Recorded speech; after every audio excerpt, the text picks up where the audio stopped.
pessoal, eu sou Niágara, psicóloga, arte-terapeuta em formação e jornalista. E hoje a gente vai seguir a leitura comentada do livro Os Pantanais da Alma.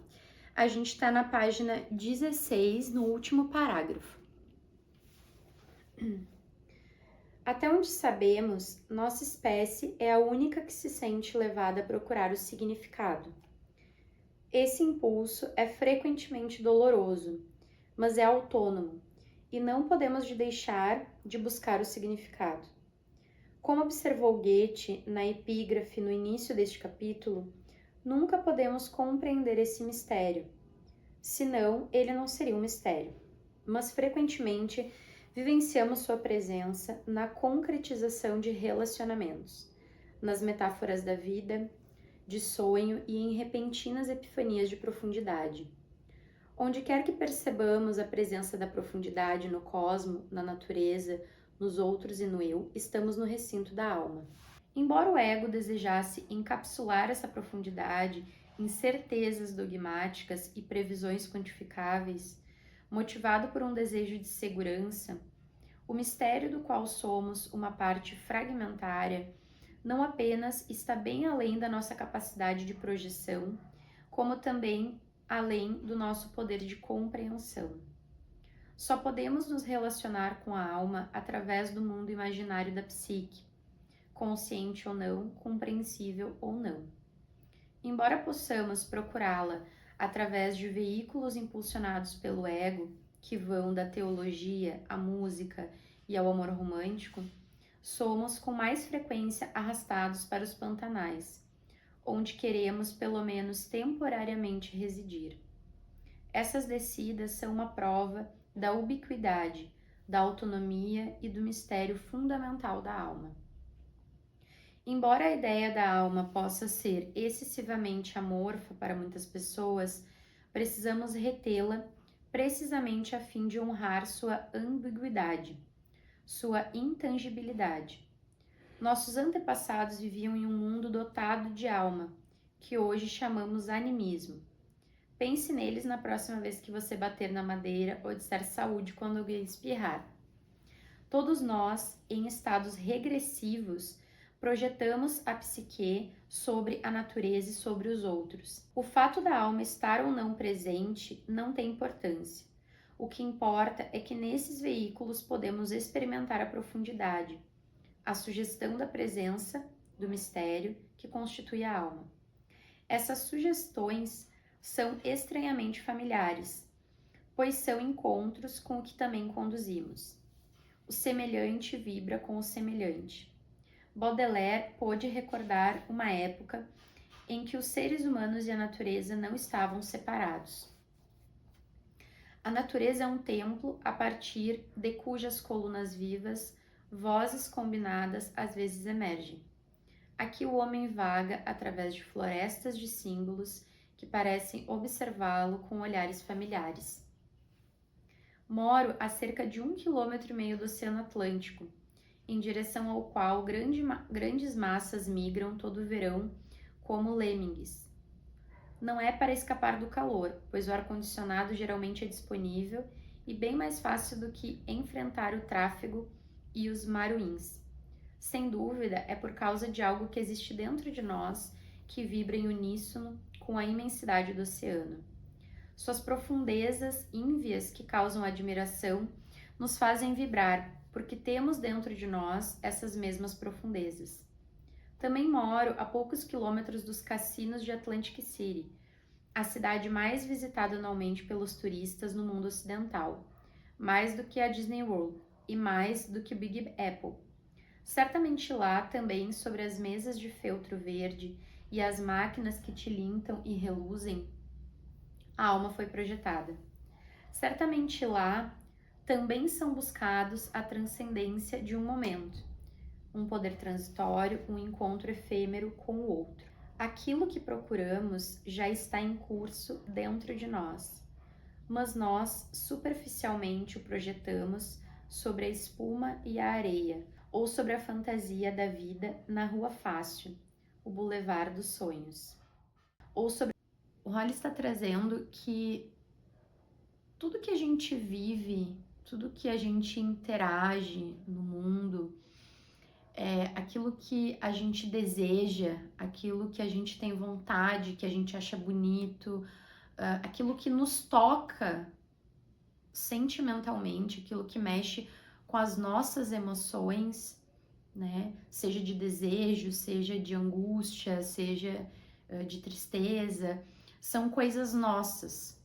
Então, quando eu tô vivendo uma experiência que eu quero viver, ele traz aqui o exemplo do cassino, né? Eu tô no cassino, ou eu tenho vontade de visitar a praia, eu tenho vontade de fazer alguma outra coisa. Naquela experiência ou naquele objeto que eu me relaciono, aquilo que eu desejo tem a ver comigo. É uma projeção de uma parte da minha alma que eu coloco ali. É isso que ele tá trazendo. É uma questão bem profunda, assim. Não é fácil da gente entender, porque não é simples, né? É uma coisa profunda. Mas se a gente for analisar, é isso que ele tá trazendo, talvez, para nós, né? Se eu for analisar as coisas que eu gosto, as coisas que eu desejo, elas vão falar sobre mim. Elas vão indicar caminhos em direção à minha profundidade. O que aquilo representa para mim, né? Então, o que esse objeto, o que essa experiência, o que essa pessoa representa além dela mesma para mim? De certa forma, pode parecer um pouco egoísta quando a gente fala, principalmente no viés das relações, né? Mas quando eu me atraio por alguém, é porque aquela pessoa, ela tem uma representação dentro de mim. Algo dela ou várias coisas que ela apresenta, que eu enxergo, é porque eu enxergo dentro de mim aquilo. E o que me atrai, na verdade, é aquilo que eu enxergo dentro de mim e que eu acabo projetando nessa pessoa. Ou em experiências, ou em objetos, ou em outras coisas, né? Então, quando eu consigo fazer esse exercício de analisar de uma forma mais neutra, digamos assim, quando eu consigo analisar de fato aquilo que é, aquilo que eu tô projetando, aquilo que na verdade eu enxergo, é um caminho que eu posso fazer em direção a esse significado interno. A alma está sempre presente, se bem que inconsciente e, por conseguinte, procurada do lado de fora. Então, é isso, essas relações que eu tenho externas a mim, elas são sempre uma busca de encontrar algo interno. São sempre uma projeção, essa alma ela tá sempre projetada do lado de fora. O grande insight do poeta Hölderlin é perdido. O Deus está perto, porém difícil de alcançar. No entanto, onde se situa o perigo, a libertação se reúne. É de causar surpresa, então, que a psique nos puxe para trás, para baixo e para dentro, para nos levar de volta à alma? A meta da individuação não é a absorção narcisista, como alguns podem acreditar, e sim a manifestação dos desígnios mais amplos da natureza, através da encarnação do indivíduo. Cada pessoa, por mais insignificante sob o aspecto geopolítico, é condutora de uma pequena parte do telos da natureza, a origem do qual está oculta em mistério, mas cuja meta é concebivelmente dependente da expansão da consciência. Se isso for verdade, e acredito que seja, então a tarefa da individuação é a totalidade, e não a bondade, a pureza ou a felicidade. E a totalidade inclui a descida que a psique frequentemente impõe ao ego relutante.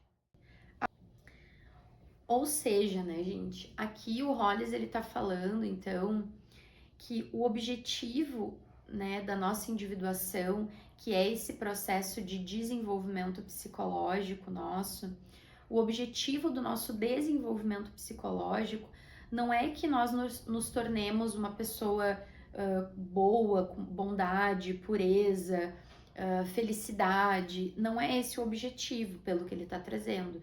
O objetivo do nosso desenvolvimento psicológico é que a gente consiga encontrar e integrar a nossa totalidade, reunir os fragmentos da nossa alma que estão em diversas partezinhas dentro de nós e que eles vão se manifestando nesse mundo através dos meus desejos e através das minhas dores também, como a gente já viu, né? Então, o objetivo dessa individuação é que a gente possa integrar esse todo que nós somos para que nos tornemos uma pessoa inteira. E para que a gente consiga integrar esse todo, muitas vezes a gente vai precisar descer até esses lugares de sofrimento dentro de nós, a gente vai descer nos pantanais da alma, que o Holly está trazendo, porque lá nesses lugares, muitas vezes, tem partes muito profundas nossas e que para que a gente consiga integrar a nossa totalidade, a gente também precisa mexer nesses lugares. E como o ego, ele é essa parte nossa que visa a segurança, muitas vezes mexer nesses lugares é difícil. Então, o nosso ego, a nossa consciência, ela reluta com isso. Porque mexer nesses lugares de pantanais, nesses lugares de dor, mexe também com essa segurança egóica, né? Então, é isso que o Holly está trazendo. Muitas vezes o ego, ele é relutante. Durante a maior parte da nossa vida, a dialética da individuação gira menos ao redor das funções do suntuoso ego em seu trono de orgulho exagerado, e mais ao redor da pessoa comum do lado de dentro que resmunga, tem indigestão e na maioria das vezes não dá a menor atenção à vontade real. Quantos monarcas indiferentes já não foram derrubados pelo povo negligenciado? O mesmo acontece com o nosso curso imprevisível através da vida cotidiana. Apesar da primazia da alma, o ego assustado e confuso desconsidera, reprime, nega e foge dos pantanais. No entanto, grande parte da nossa vida é vivida a partir dessas regiões, e grande parte da prisão da neurose é uma negação dessa esfera. Durante muitas vezes a gente acaba desenvolvendo neuroses, né, sintomas neuróticos, porque o ego não consegue dar conta e não quer dar conta de olhar para essas dores, né, que estão lá no nosso inconsciente.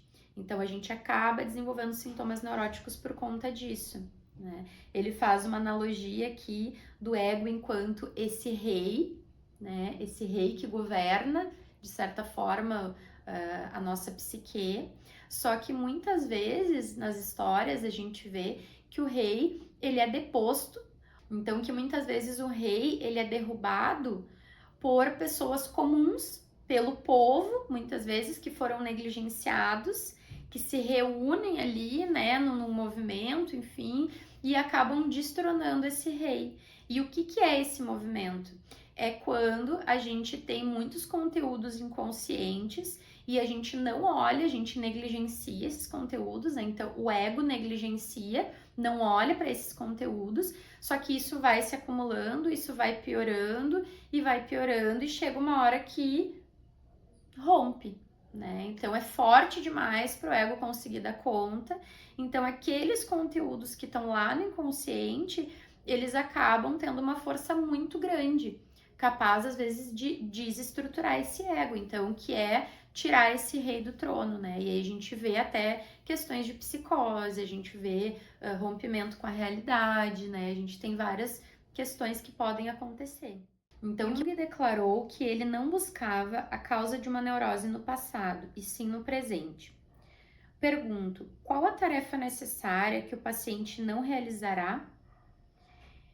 Invariavelmente, a tarefa envolve um novo nível de responsabilidade, um encontro mais sincero com a sombra, um aprofundamento da jornada em direção a lugares aonde preferíamos não ir. No entanto, todos esses estados psíquicos têm um propósito ligado à alma. Nossa tarefa é viver através deles e não reprimi-los ou projetá-los sobre os outros de uma forma prejudicial.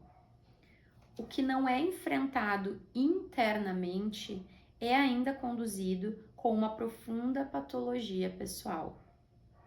Para que possamos experimentar uma cura interior, bem como para contribuir para a cura do mundo, somos intimados a chapinhar no esterco de tempos em tempos.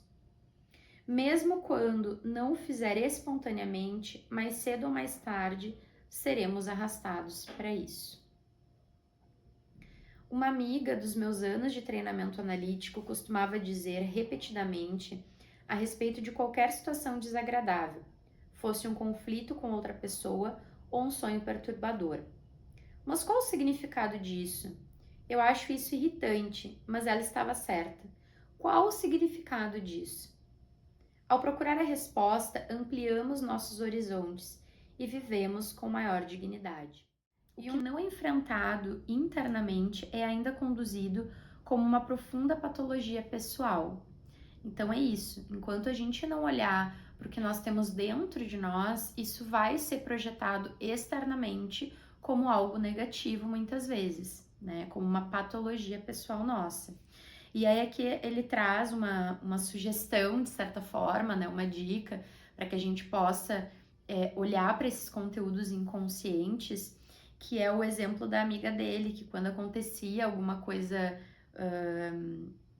perturbadora, uma situação desagradável, um conflito, que ela se perguntava, então, qual o significado disso? O que tem por trás dessa situação? O que eu preciso aprender? O que eu preciso olhar? O que isso fala sobre mim, né? Então, esse é um exercício interessante para a gente começar a olhar para o nosso interior. Então, quando a gente passa por uma situação de conflito, quando a gente tem alguma coisa que nos desorganiza internamente, as nossas emoções, né? Que a gente possa tentar entender, mas o que isso diz sobre mim? O que exatamente, por que isso me incomoda tanto? O que tem meu ali nisso, né? O que isso representa para mim? Qual o significado disso que está acontecendo? Qual o significado disso para mim? E essas perguntas, elas podem ser um caminho para a gente começar a olhar para coisas que tem dentro de nós. Porque daí ele diz, ao procurarmos essas respostas, a gente amplia o nosso horizonte sobre nós mesmos. Porque daí o trabalho da alma é o pré-requisito não apenas da cura, mas também do amadurecimento. Uma vez mais, Carotenuto expressa com propriedade. O objetivo último da psicoterapia não é tanto explorarmos arqueologicamente os sentimentos infantis, e sim aprendermos gradualmente e com muito esforço a aceitar nossos limites e carregar o peso do sofrimento nos ombros pelo resto da vida. O trabalho psicológico, em vez de proporcionar a libertação com relação à causa de um grave desconforto, o aumenta, ensinando ao paciente a se tornar adulto e, pela primeira vez na vida, a enfrentar ativamente a sensação de estar sozinho com sua dor e abandonado pelo mundo. Nas páginas seguintes, irei explorar algumas dessas regiões do mundo subterrâneo que todos já experimentamos e das quais ansiamos por escapar. Não oferecerei soluções para os dilemas que elas representam, pois não se trata de problemas a serem resolvidos. Em vez disso, trata-se de experiências onipresentes da jornada que nos foi designada pela psique. Em uma carta, escreveu Olga, em 1945, Jung observou que o opus, o trabalho da alma, consiste de 3 partes: insight, perseverança e ação. A psicologia, comentou ele, só pode fornecer o insight. Depois disso vem a coragem moral de fazer o que precisamos e a força para suportarmos as consequências. Irei oferecer alguns exemplos de casos específicos, mas os paradigmas que eles personificam são verdadeiramente universais. A maioria dos casos são reais, embora disfarçados. Alguns são fictícios, mas esses últimos são quase mais verdadeiros do que aqueles que são realmente verdadeiros. O que se segue é ao mesmo tempo uma série de meditações quanto um conjunto de observações psicológicas. Meu objetivo é induzir a reflexão e a aquiescência pessoal de visitar mais conscientemente esses pantanais. No final, temos pouca escolha, porque, querendo ou não, iremos passar nesses lugares grande parte de nossa vida. Lutar contra esses poderes inferiores não é diferente de lutar com os anjos. Como declarou o poeta, é claro que você espontaneamente pararia de procurar Deus em vão, se cessar fosse uma das alternativas. Agarre-me, portanto, homem apressado, e adoraremos com a frenética beleza sem esperança de uma luta. Então, pessoal, encerramos a introdução do livro.